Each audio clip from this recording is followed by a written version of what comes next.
Conjugare, Centro Português de Apoio à Pesquisa Científica e à Cultura. Acreditamos que as ciências e as artes mudam o mundo. O conhecimento transforma, e isso nos motiva. Sétimo ciclo ibero-americano de diálogos contemporâneos, com o tema História, Cultura e Interdisciplinaridade.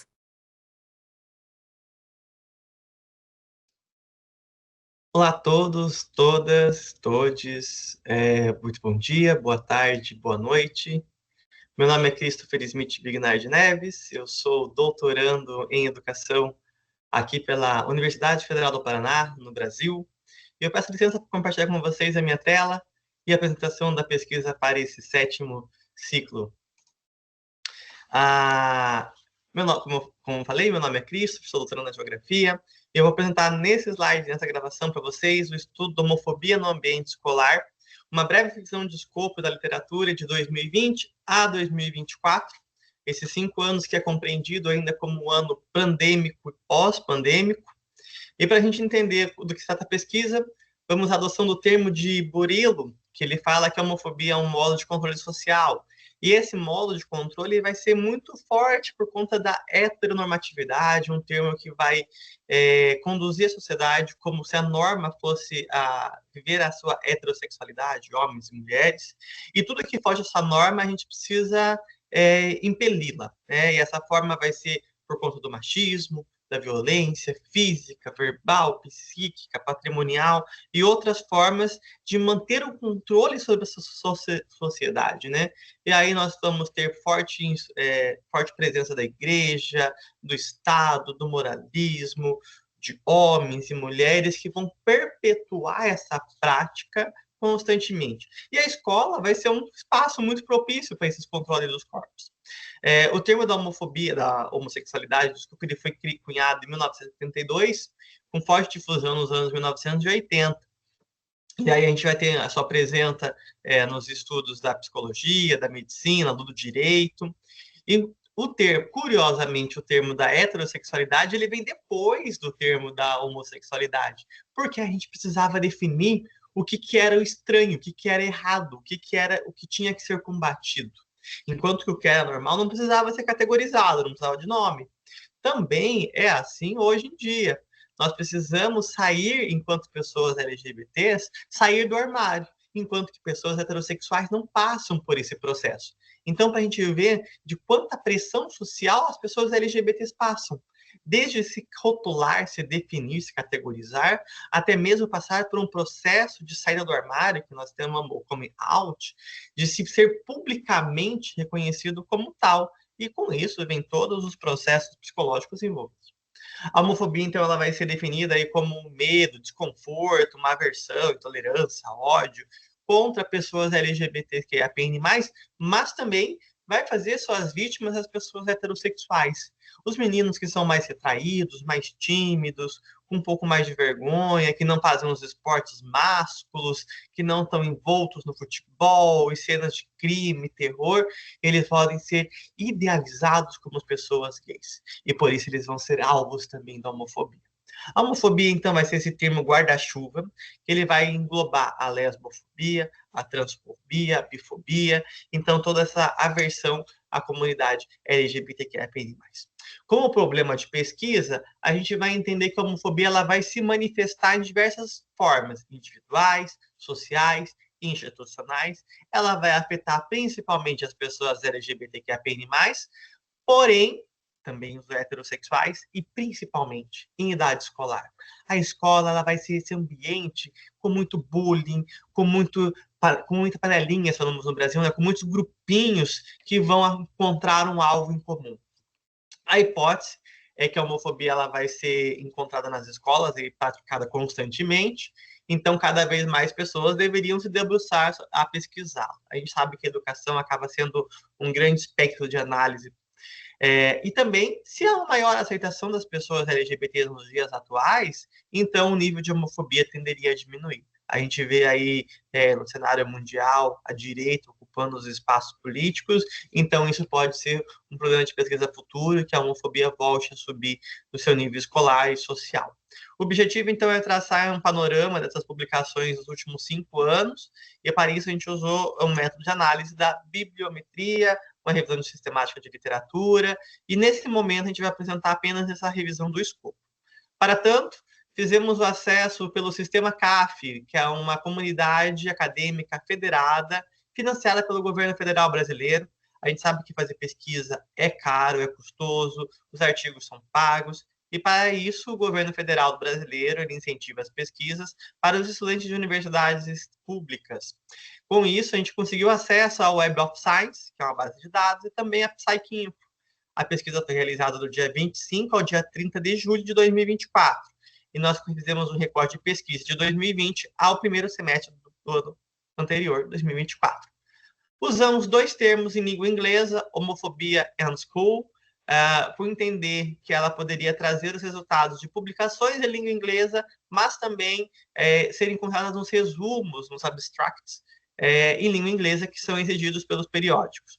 Fizemos uma triagem usando a metodologia Prisma, partindo da recorte temporal, pelas palavras-chave, encontradas em títulos, resumos, e também nas palavras-chave, e chegamos a 41 artigos publicados.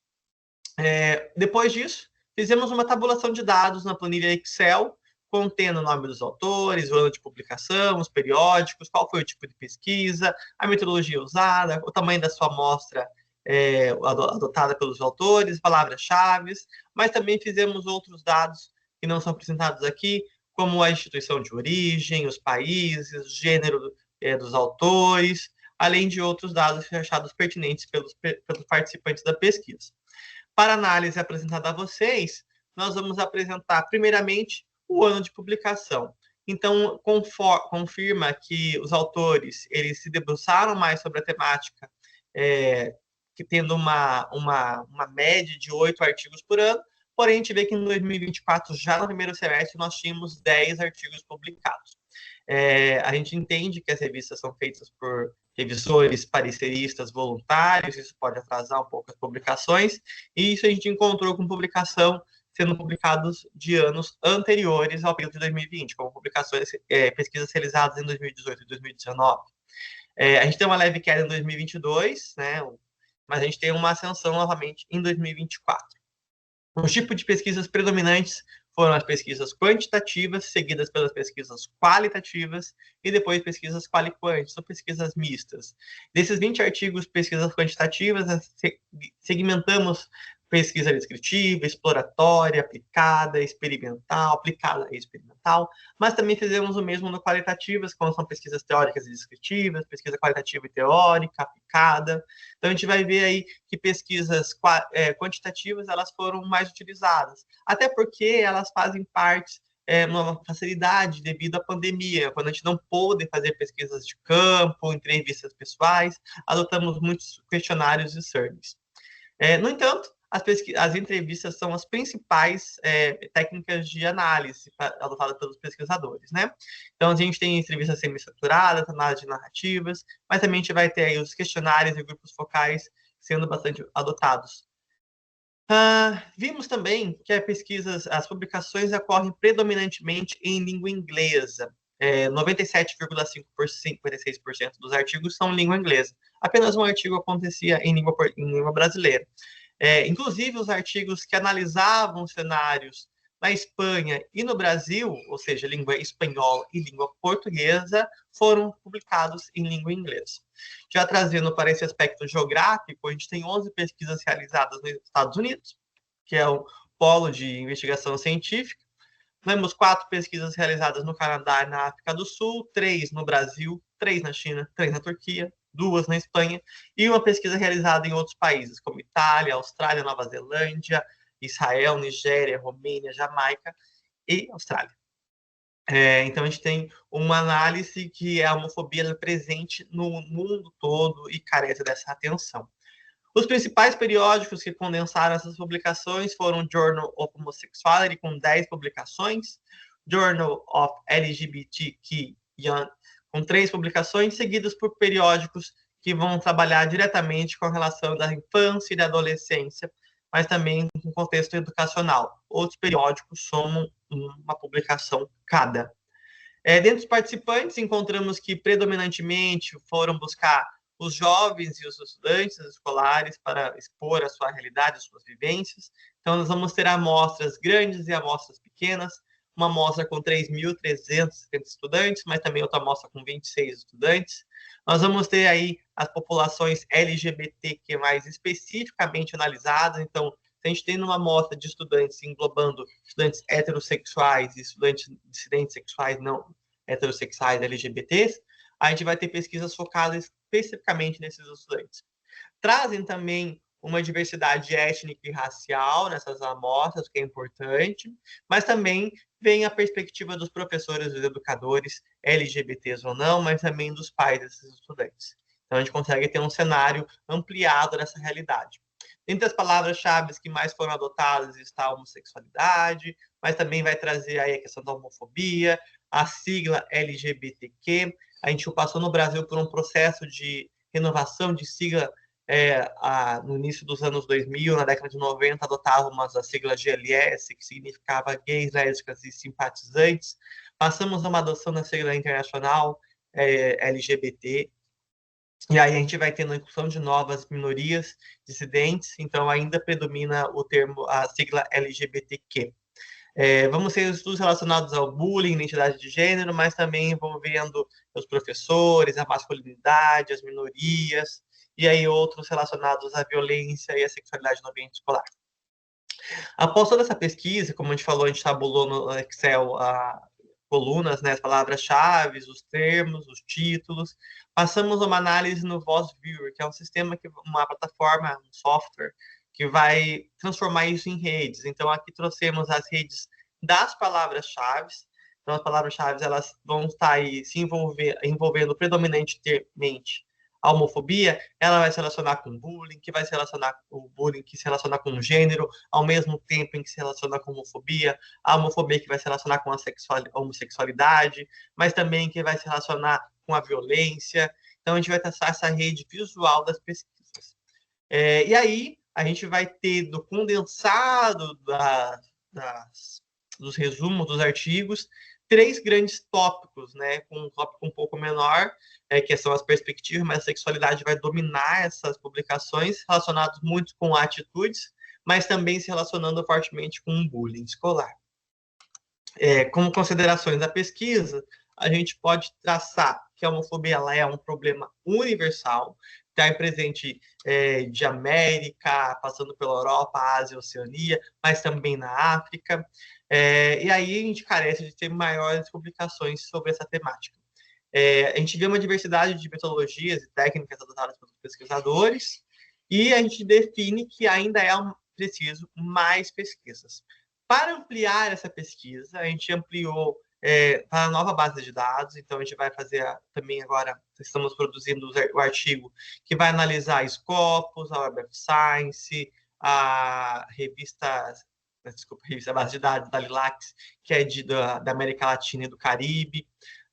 Vamos ampliar também as palavras para os termos em inglês, português e espanhol. Definimos como foco agora a América Latina e o Caribe, excluindo as pesquisas norte-americanas, que já são bastante hegemônicas. A gente espera, numa próxima edição, trazer novos resultados para vocês. Agradeço a atenção de todos, de todas e de todos, e fico à disposição, por forma de e-mail, para contatá-los, caso seja necessário eximir as dúvidas. Um abraço e até mais. Tchau, tchau. Realização Conjugare, Centro Português de Apoio à Pesquisa Científica e à Cultura. NUPAN, Núcleo de Património, Arquitetura e Memória Fluminense. Programa de Pós-Graduação em Património, Cultura e Sociedade da Universidade Federal Rural do Rio de Janeiro.